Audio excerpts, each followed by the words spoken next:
But when they started doing research on writing to heal, they realized that when people have unprocessed trauma and you tell them, tell me what happened and tell me how you feel about it and how you felt about it, they started creating a coherent story out of a jumble of chaotic sensory images and memories and, and the more they created a coherent story, the more biological healing went on. And that's what the hippocampus does. It tells you this is the beginning of the memory, this is the middle of it, this is the end. Welcome to the Oshimade Learning Podcast, where genius is celebrated, joy is the catalyst, and we learn most deeply by teaching what lights us up.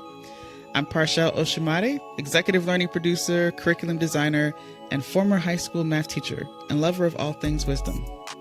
And I'm Portia Michelle Oshimade, client experience designer, business coach, joy strategist, and a lifelong learner of the sacred and the strategic.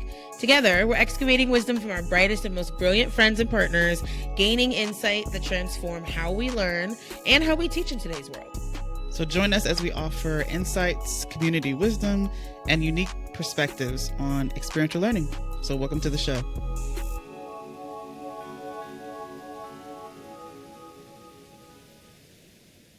Welcome to the Oshimade Learning Podcast. My name is Portia Michelle Oshimade. Hey there, I'm Parshel Oshimade. Welcome. Welcome to another Oshimade Learning Podcast. How are we doing this week, Parshel? I'm doing pretty good. This is the start of the week. I am feeling pretty good. Actually, I took my first meeting today on the treadmill. We love that for you. And I have to say that I looked up and I was like, wow, I was walking for like 40 minutes. And I just felt good about that, just thinking about more movement in my body. So definitely thankful for that. What about you? I love that you said that also, because I think as we get prepared for the genius that is coming on this podcast today, we've been immersed in a conversation around the ways in which our mind and body process together. And I think that it's so cool that particularly as neurodivergent folks, like doing something physical while we're processing information is so helpful for integration. So I love that you were on the treadmill having conversations. It makes me think that we need one of those like walking pad things so you can, because you have a standing desk, right? Yeah. So I could just have the little pad underneath and be walking while I move. It does make a difference. Even when it's interesting now, like when I do happen to once in a while have a phone call, like be on the phone and not be on Zoom, there's even more of the ability just to kind of walk or move, as opposed to being stationary. So it's definitely something I'm taking account to. Yeah. And it's something, I think it's really helpful. It's interesting because for me this week, I'm really renegotiating my inner world, thinking about my daily routines and my rituals. I've been spending a lot of time thinking about what makes me thrive in this next season of life. I keep saying my prayers have run out. I got all the things that I prayed for. I need new prayers, a new set of things to manifest, a new reality, to create myself into. And I'm getting very interested in how the body plays a role in that. I know you and I have both been attending Jennifer's Come Home to Your Body sessions every week. And it's just been so nice to start the week feeling like I'm in my body's wisdom and not just in my mind. But I have a lot to learn there. So I'm interested in kind of, how more of that shows up in my day-to-day, because my body could use more time at the mic. I heard that. Such a beautiful reflection. And again, such a great, I think, opening to the conversation with our guest today. Like, I didn't even see that coming. That's great. Here we are. Again, this is what happens. Alignment and good community, and you just naturally be at the right place at the right time. Exactly. Ain't God good? Exactly. For those who are joining, so excited. We're going to be talking to Anais Salibian today. And she is an amazing, amazing, amazing friend and colleague that we've been able to connect with over the last few months. And so excited for this conversation. You're going to see why we say, this connection between the body and healing and the mind and why that's so important in the conversation today. So very, very exciting. Before we get into that formal introduction of Anais, I'm going to have Portia, actually, we're going to bring Anais in and have Portia go over some fun get to know you questions. All right, Anais, welcome in. We're going to introduce you formally with bio and all the things so that everybody can know why we love you so much and why you are a legend in your work. But I like to say that there are get to know you questions that let us get to know you for real. So I am going to ask you some rapid fire get to know you questions You absolutely have full agency to choose whether or not you would like to answer them or not.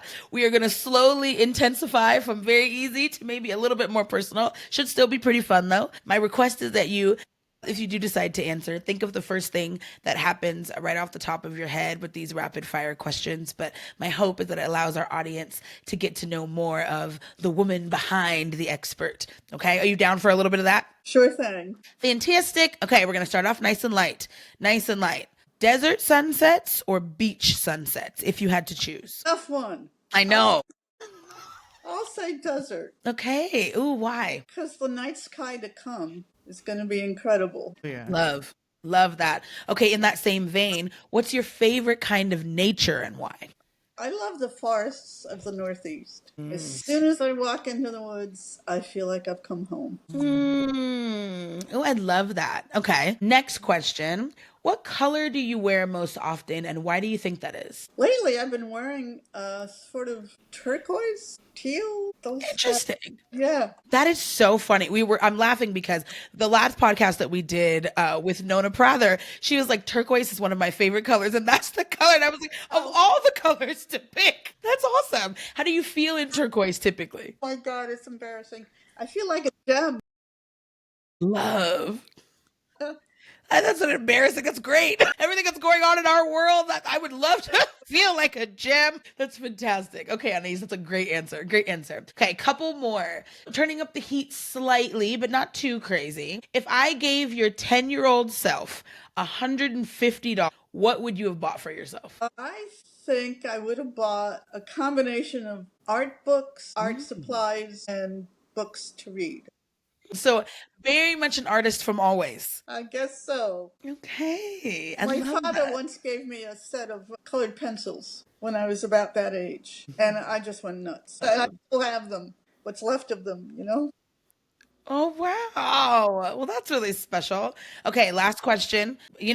Presumably the heatiest, but shouldn't be too crazy. As a fellow curly girl, what was your least favorite haircut as a kid and why? I always wanted to grow my hair long, and my parents made me cut it short, and I hated it short. So eventually I rebelled. It got down to my thighs, and then it became like this. I love. It's so funny that you say that because normally we find parents don't ever want to let people cut their hair. They want it to grow long. You had the exact opposite. Opposite. And then when I finally grow it, my father says, "You were right. It's beautiful." Vindication. Right.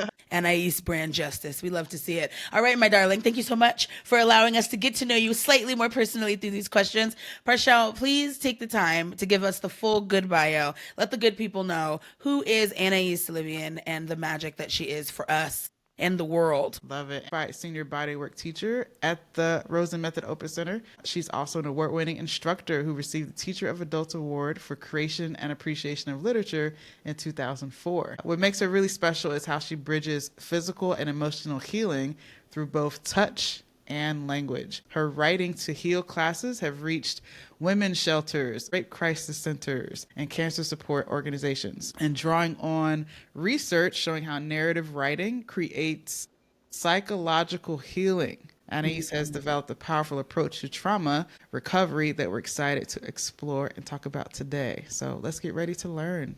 Thanks for being here, Anais. Thank you for that intro. Again, thank you for who you are and the brilliance. I always tell people once we get on a podcast, I let Parshell read the bio, but then I'm like, here's why I really, really love Anais. Y'all, and again, my whole thing with this in general, I've been saying for years as a healer person, that a lot of us that are of a certain age, somewhere between our 30s and our 50s, are begging to be able to sit with people who have walked the talk of the books that we read.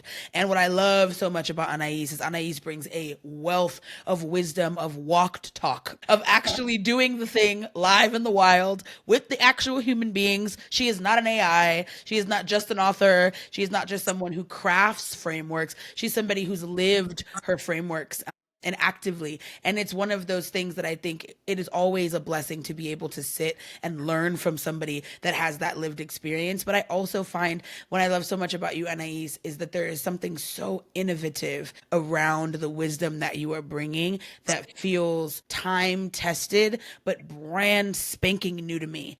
And I think that for a lot of us, we've had conversations around some of these topics, but there's not a lot of people in my world that I can have the conversation with on the nose as much as we can with you, as somebody who's actively seen some of the internal parts of how this works with real people in a variety of different modalities. So y'all, please listen in deeply, because I don't know how often you get the opportunity to sit at the feet of someone who has this lived experience, but I know I consider it a blessing every time. And Anais, just thank you for even allowing us into your world and getting to be a part of what this body of work is, because there's something really special and incredibly magical about how you hold the body of work as the steward. So I do want to clarify that I did a kind of a switch when COVID hit, because up to then I was doing the hands-on body work and teaching it. And then as soon as COVID hit, no more hands-on body work. Yeah. Plus, it was kind of timed for retirement anyway. And the whole time I had been doing a parallel thing with the writing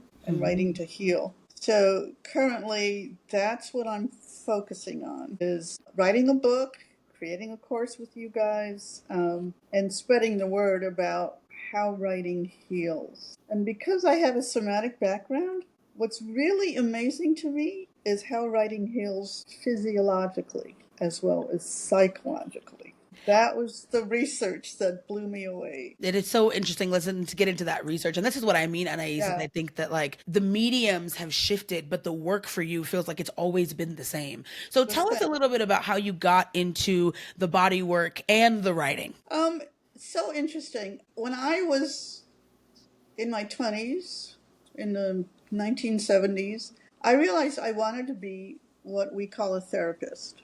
But I also found no graduate programs that would actually allow me to do that without being the kind of programs where you're running rats through mazes and doing that kind of. Somebody happened to tell me, come to this workshop, and it was a bodywork workshop. It was a hands-on, and I'd never experienced anything like that before, and it fascinated me. So I went and got the massage license, but at the same time, like Parshell said, I was in a peer counseling organization learning about counseling. So I did that for 10 years. I'm like doing massage and I'm counseling, and I keep thinking these two belong together.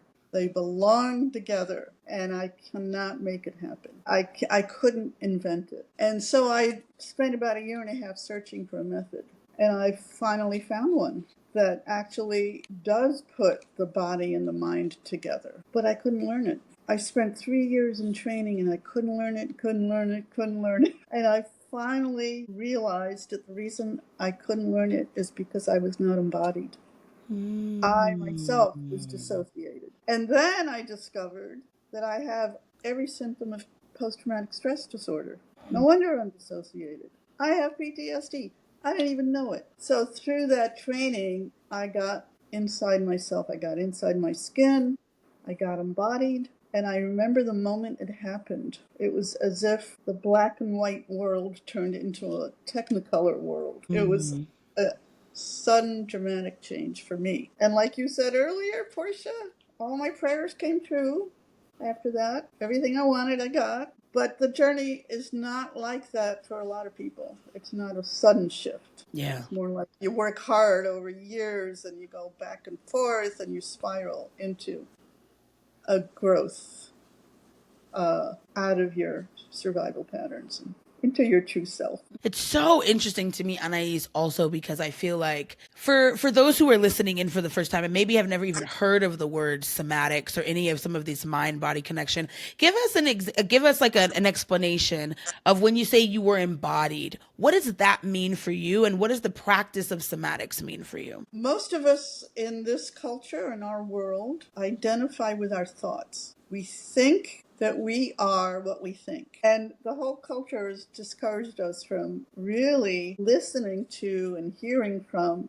what's inside our bodies, including our hearts, our guts. We dismiss sensations as if they're meaningless. We don't pay attention to our gut feelings and emotions. Oh, emotions are, that's what leads you astray. So you're not supposed to have them. So being embodied means that you are aware of everything that's happening in your body at the same time as you're aware of what you're thinking. It's not a trade-off. It's a both and. And so what you're consciously aware of about yourself and what your body is telling you, they need to communicate. They need to have each other as resources. And that's what makes for a whole person. A matter of some of us, you just need to say, okay, what do you feel in your chest right now? And there's this like a little movement in there. I don't know what that is. And you pay attention to it. But others, like me, for 3 years in that training, I don't feel anything. We really go numb. We go into a freeze response, really. And so then I had to learn that that's what you pay attention to. So being embodied means you're self-aware both consciously and somatically, meaning from the body. And so somatics means from the body. Yeah, it has to do with the body. Like, you ever have a gut feeling that you ignored to your detriment? Yeah. Multiple times per week. For a lifetime. Right. It's amazing what our bodies know that we don't know. Now, of course, we haven't brought this up yet, but the reason we are that way is because we've experienced trauma. That's what I was going to ask you about.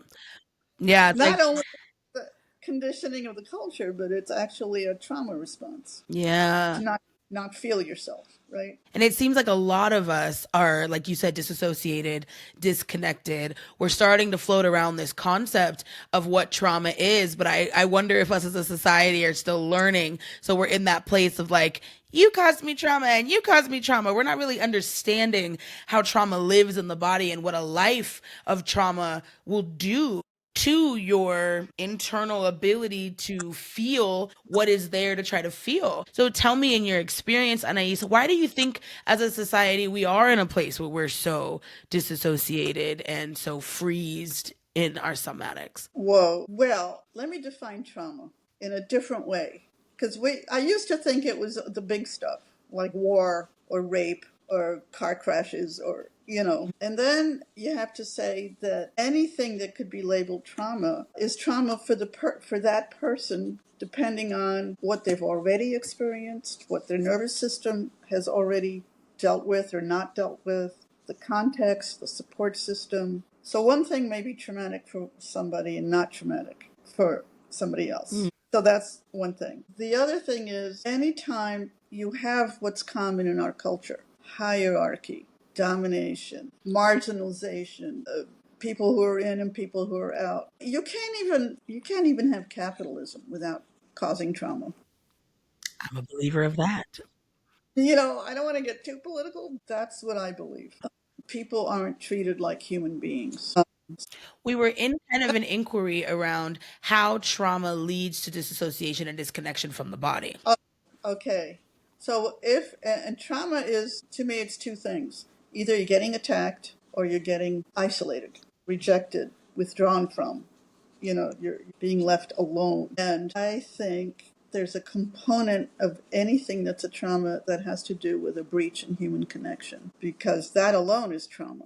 But then if you have an accident, let's say, and nobody shows up and helps you with it, you don't get human attention, that sits in your body as a trauma instead of getting processed. A little kid will fall and hurt their knees and go to mommy immediately, right? So what happens when you're experiencing trauma, the first instinct in humans is to look for another person for help. If there's no help around and you're in danger, you want to run away. That's flight, right? You can't fight, you can't run away, you fight back, okay? I always do the tiger metaphor. So let's suppose getting help didn't work, running away didn't work, fighting back didn't work, now the tiger's eating you. You have a built-in system. If people have heard about the vagus nerve, this is what it's about. It shuts you down. It starts to shut down your body so that you don't suffer. And so there's two kinds of freeze responses. One is when you're overwhelmed and you can't react, you just kind of are freaked out and you stop. And the other kind of, it's not exactly the same freeze response, it's a shutdown response, which is the one that happens to a lot of women when they're getting raped and then they're yelled at for not fighting back.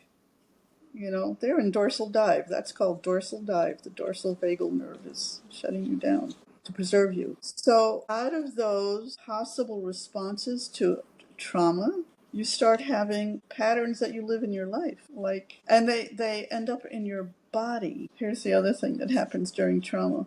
There's a part of your brain that it's called the hippocampus that can process memories and put them in a way where you can talk about them. It's dependent on words. Any normal memory where you go, oh, I remember going to that picnic last 4th of July, blah, blah, blah. The hippocampus does that.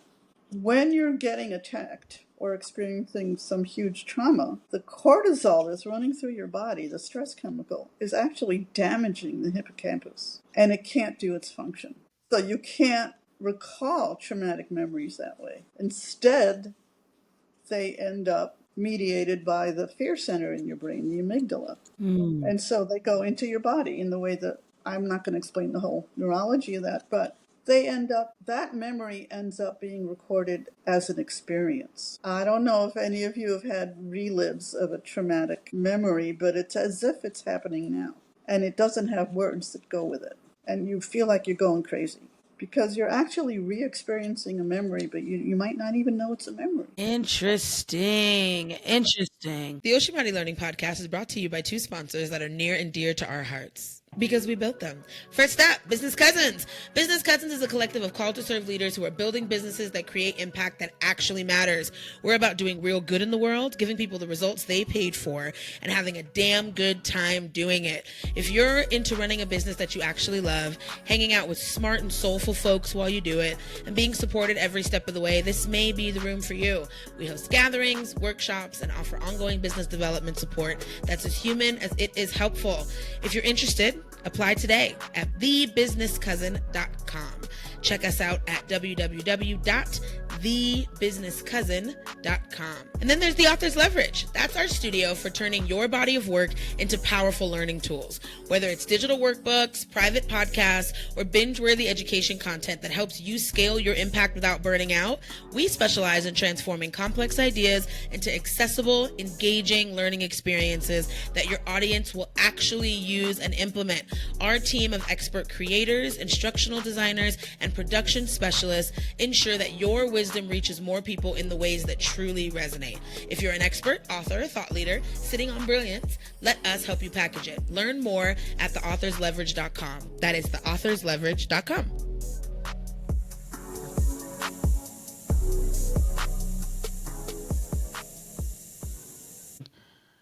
So now here comes the writing part, because what changes that are words, because that hippocampus needs words. And that's what a lot of inquiry into the body and into the self does. It provides words for things that were wordless, and therefore a way to store them properly in memory. Love. Okay, I'm going to pause you here, Anais, because I think that I love so much of what you're saying. I just want to reflect some things to kind of pull down. It sounds to me like we're also having this conversation about, like, we live in a world where the type of world we live in, a capital post, Catholic, what do they call it? Late stage capitalism is traumatic by design. Any place where it is, keeping you isolated, keeping you disconnected, keeping you feeling like a battery, plugged into things. We're living in a world where a lot of trauma is possible for a lot of people.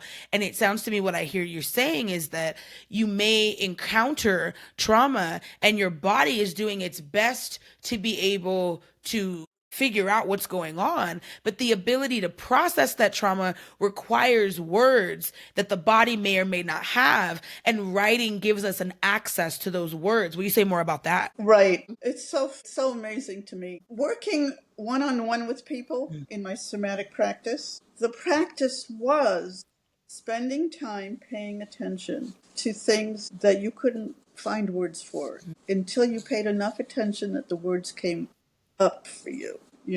That's what's different about it coming from your head and it coming from your body. And I know people are about to say something absolutely true when they say things like, this is going to sound really weird, because it's not something their mind would have come up with. But when they started doing research on writing to heal, they realized that when people have unprocessed trauma, and you tell them, tell me what happened and tell me how you feel about it and how you felt about it. They started creating a coherent story out of a jumble of chaotic sensory images and memories, and and the more they created a coherent story, the more biological healing went on. And that's what the hippocampus does. It tells you this is the beginning of the memory, this is the middle of it, this is the end. All of a sudden the memory has an end, because when it's a purely somatic memory, it never ends. Yeah, you're in it all the time. You're in it all the time. But now if you can make it a beginning, a middle, and an end, which is a story structure. That's how you write a story. It has a beginning, a middle, and an end. There's something very important I'm wanting to say about the fact that when we're alone with our memories, that isolation is what actually glues our survival patterns in place. And the survival patterns are not what we're looking for. Yeah, the survival patterns are, let's say you wanted to run during your trauma. I've seen clients where, their feet are doing this kind of paddling thing. And then we find out, I wanted to run away from, the abuser. Okay, that's after the memories comes forward. Meanwhile, what have they been doing all their life? They're working so hard. They're workaholics. They're out jogging all the time. They never stop, right? So there's all forms of running that people do that are very rewarded in this culture. When you're supposed to work 80 hours a week. Or some people go the other direction. They just collapse. Can't get them out of bed. Some of us, we oscillate back and forth between those two. But all of them are like coming out of how you survived the trauma.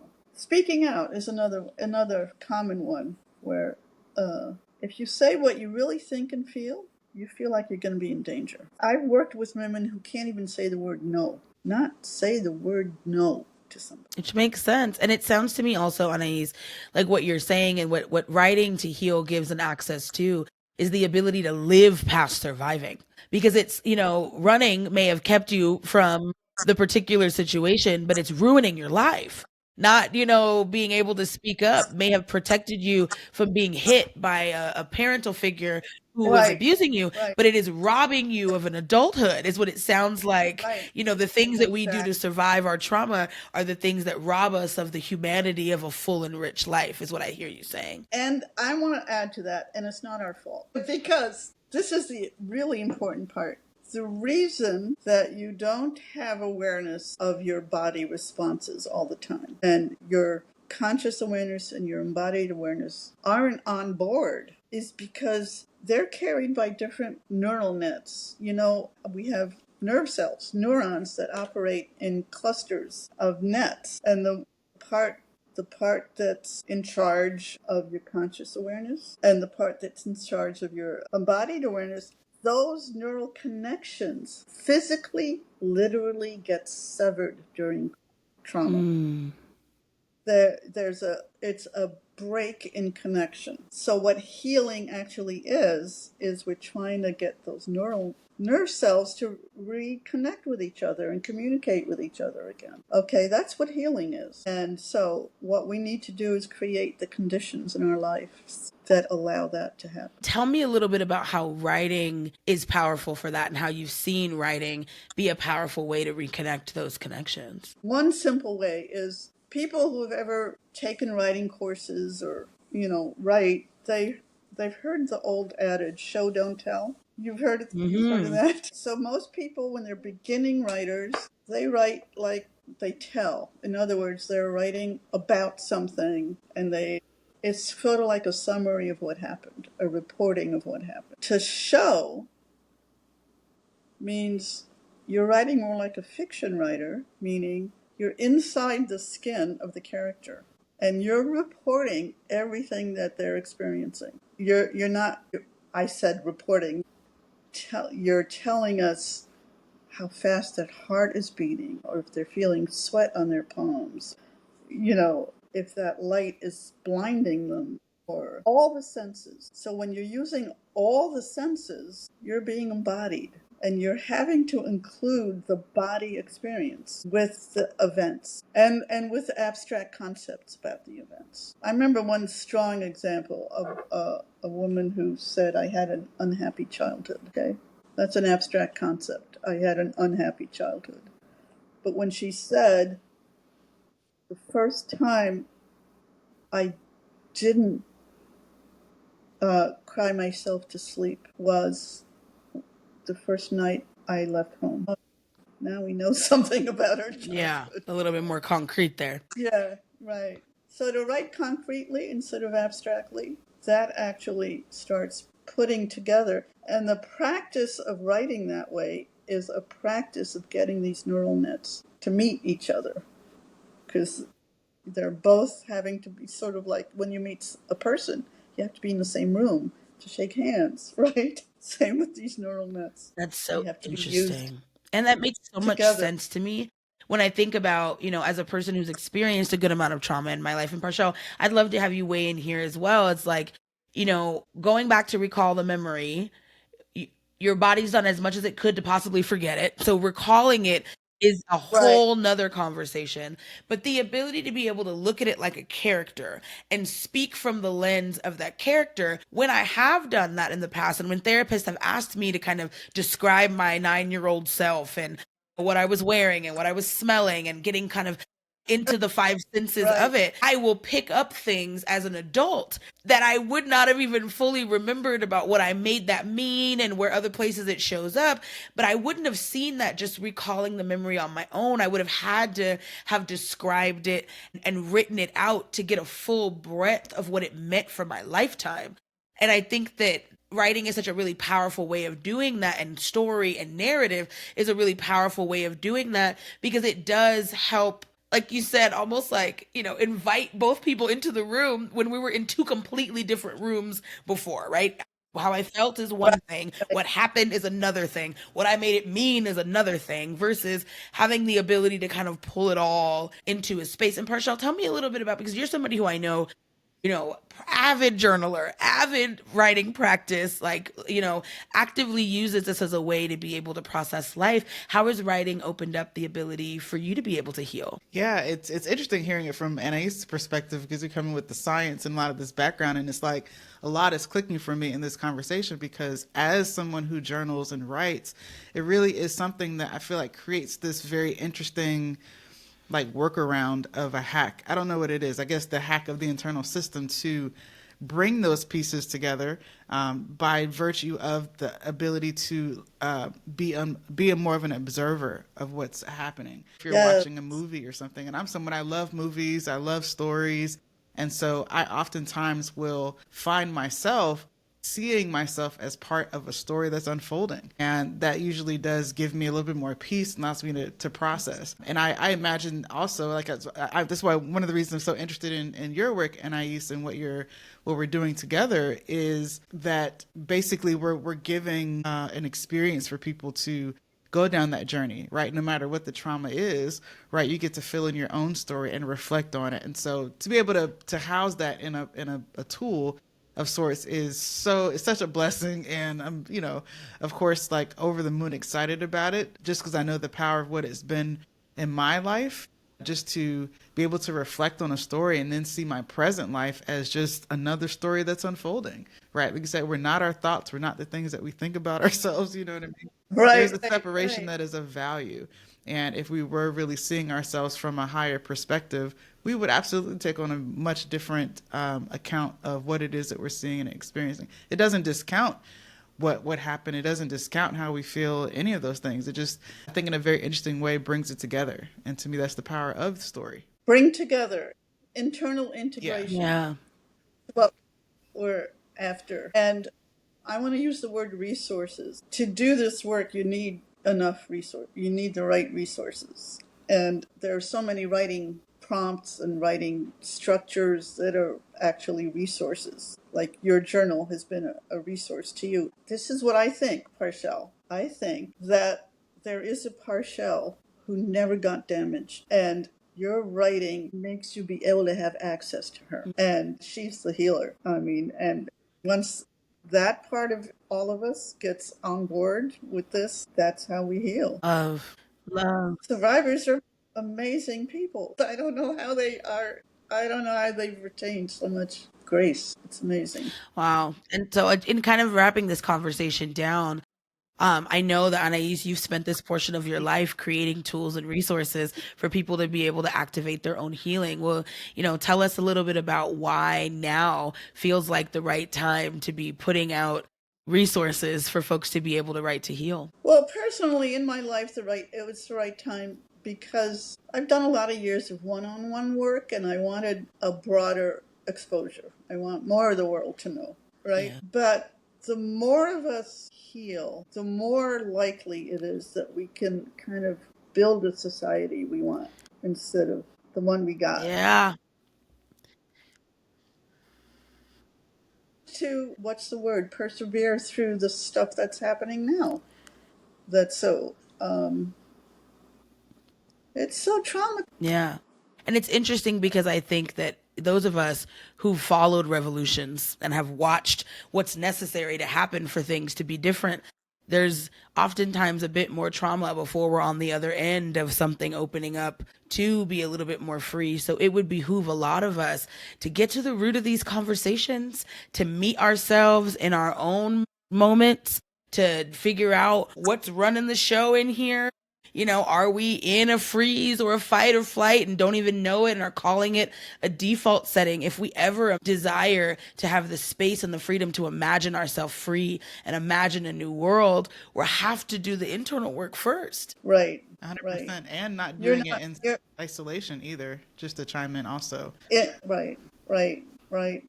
Again, y'all, go ahead, Anais. I just remembered a little quote I saw after the No King's March. It was, "But I'm only one person," said 5 million people. Right? Wow. Right? Boy, we need each other. I'm telling you. Yeah. And it never stops being a thing. There isn't enough robots and AI in the world that's going to keep us from needing each other. Right. No, it's a fundamental human need to the point where we have to change how we raise children. The thought of a crib in another room for your baby horrifies me. I mean, just the basic things we never think about that are, the human race evolved by having the child attached to somebody until they walk. Think of that. Man. Right. So, I mean, I think in those terms too. What has to change economically? What has to change in child rearing? What has to change in education? Or, the whole gamut. And it seems like a lot of it has to do with us being able to see the root and the truth of what's been done in and around our stuff, and then be able to find each other around it. Like, those simple concepts are the underpin of a lot of the change that it feels like we get to be a part of in our world. I always laugh, as a millennial person, people are always like, "Oh God, we really did pull the short straw." Every other week, there's some brand new thing that the world has never seen before that's like a part of our lifetime. Right. But I think that the gift in that is that we get to be the ones that burn down what's not working.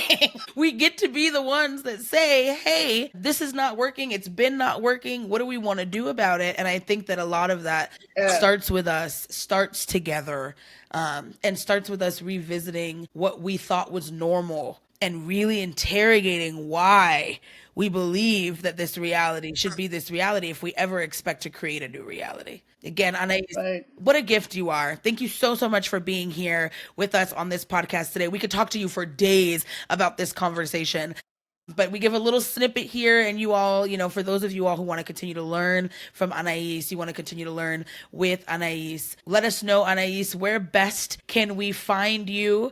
I know we have some things are coming out and ways to be able to find you, but where best can we find you if folks want to stay connected? I do have a Substack that I haven't posted on for a few months, but I'm gearing up to get back on Substack. Fantastic. And it's my name, and I call it Saving Ourselves. It's the title of it. People can reach out by email if they want at anaisworkshops@gmail.com. If you want to learn more about the somatic part, the bodywork part, I have a website called awareness dash. Thank you for taking care of yourself. And then, of course, we'll be having this online course coming up probably in the fall. Exciting, exciting. We've been in the To lab. the author's leverage. We are cooking up something for you all to be able to have Yeah. Right to Heal be an experience that lives with you and moves with you and is really easy to access at every level. So keep an eye for that as well from the author's leverage. Very exciting. I'm so excited about it. It's one of the many projects that we get to work on, but this one is definitely special. So we are excited. Definitely a special There's place in so our much heart. I'm remembering now to talk about, but another time. We'll have you back, Anais. We're always welcome right. on the Oshimani Learning Podcast. And we know that this conversation being such a big conversation that we likely could definitely take a round two. We're looking forward to maybe another fall podcast in us. Yes. Okay. Thank you so much. Thank you. All right. I love working with you too. You so get it and invite it out of me. So it feels wonderful. I'm so glad. It's a blessing working with you. And I hope for those of you who are listening, you've been blessed by this conversation. Thank you so much for tuning into the Oshimani Learning Podcast. May you be healed in your writing, and may you continue to look for opportunities to be the best you can be in that space as well. Have a blessed week, and we'll see you all later. Thank you so much for taking the time to listen and consider what was shared today. Thanks to our guests for sharing. Thank you to Parshell for holding us in this container. And thank you for listening. We hope that something that was shared today sparks a new idea, inspires a new action, or creates something that you're excited to share with your community. And thanks to Portia for leading this wonderful conversation and for bringing the vibe. Make sure to subscribe, share it with a friend, and hit us up on LinkedIn or Instagram. We want to hear what this sparks for you. So do us a favor, drop a review or leave a comment with what you thought. All right, friends. We will see you next time on the Oshimani Learning Podcast. I'm already looking forward to it. Me too.